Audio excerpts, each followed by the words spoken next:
नमस्कार मंडळी, कसे आहात तुम्ही सर्वजण? चला तर मग आपण करूया आज कोशिंबीर. उन्हाळ्यामध्ये थंड थंड खाण्यासाठी आपण कोशिंबीर तयार करूया. ज्यांना मठ्ठा आवडत नाही, ताक आवडत नाही, त्यांनी अशा स्वरूपामध्ये कोशिंबीर खाऊ शकतात. तर मी हे सर्व बारीक करून घेतलेलं आहे. कोथिंबीर, कढीपत्ता, हिरव्या मिरच्या, काकडी, पत्ताकोबी, टमाटर, कांदा हे असं पूर्ण बारीक करून घेतलेलं आहे.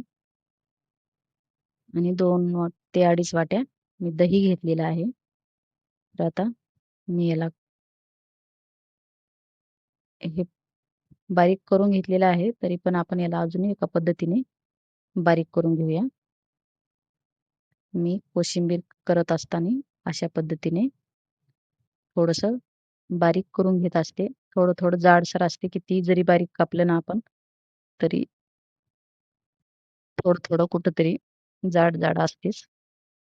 म्हणून याला माझ्या पद्धतीने बारीक करून घ्यायचं. हे बघा, हे सर्व एकत्र केलेलं आहे मी आणि असा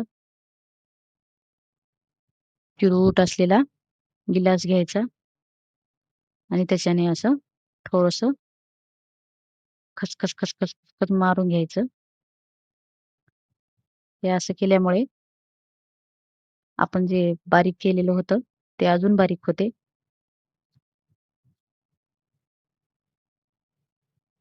पूर्णपणे व्यवस्थित बारीक होते.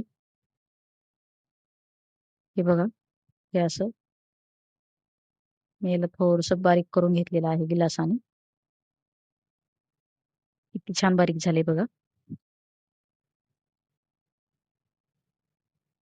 आपण जेव्हा खात असतो तेव्हा हे थोडंसं असं जाड-जाड आलं ना, तर खावं वाटत नाही आणि बारीक असलं ना, खूप छान लागते खायला आणि खायला मन पण होते.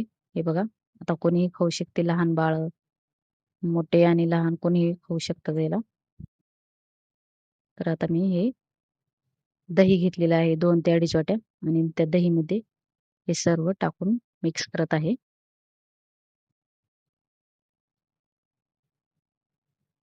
हे बघा, दही मी मिक्स करून घेतलेलं आहे.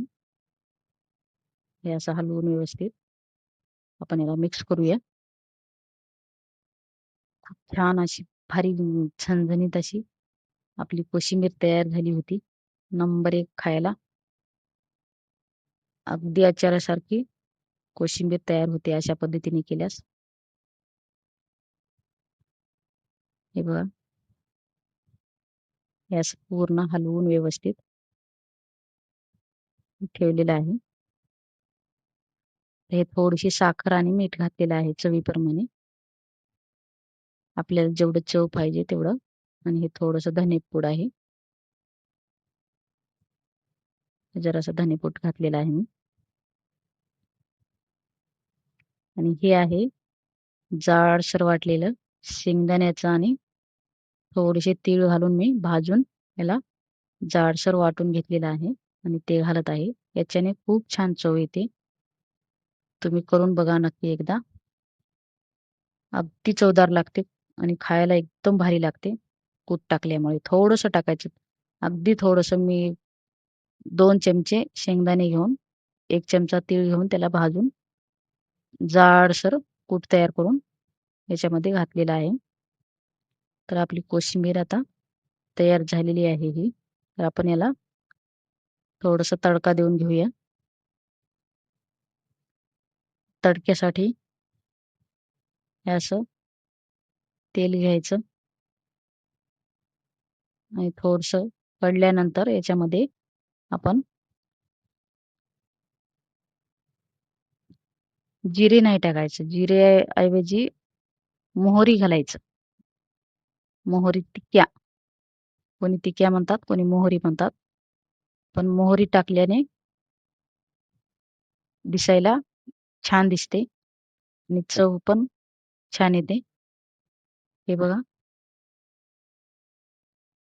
हे आता आपण मोहरी घालत आहोत.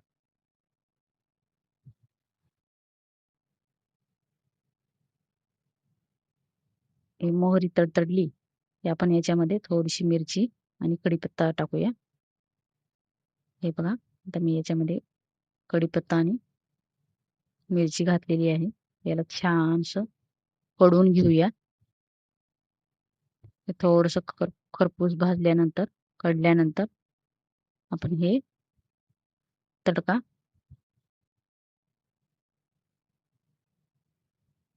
कोशिंबीरमध्ये घालूया. हे छान भाजत आलेलं आहे.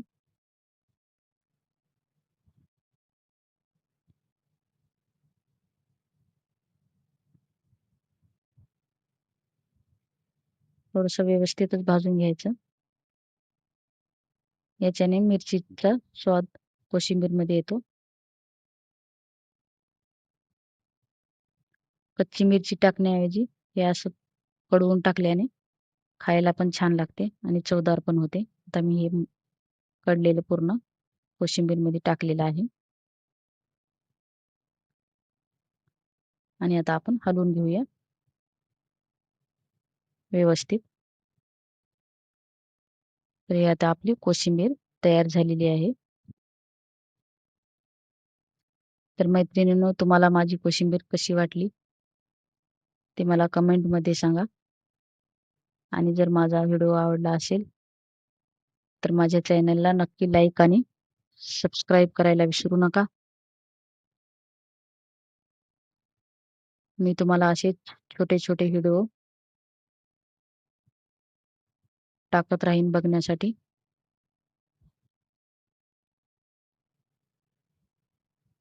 ही बघा, आता आपली नंबर 1 अशी फर्स्ट क्लास कोशिंबीर तयार झालेली आहे. हे बघा, दिसायला किती भारी दिसत आहे. तर मंडळी, धन्यवाद.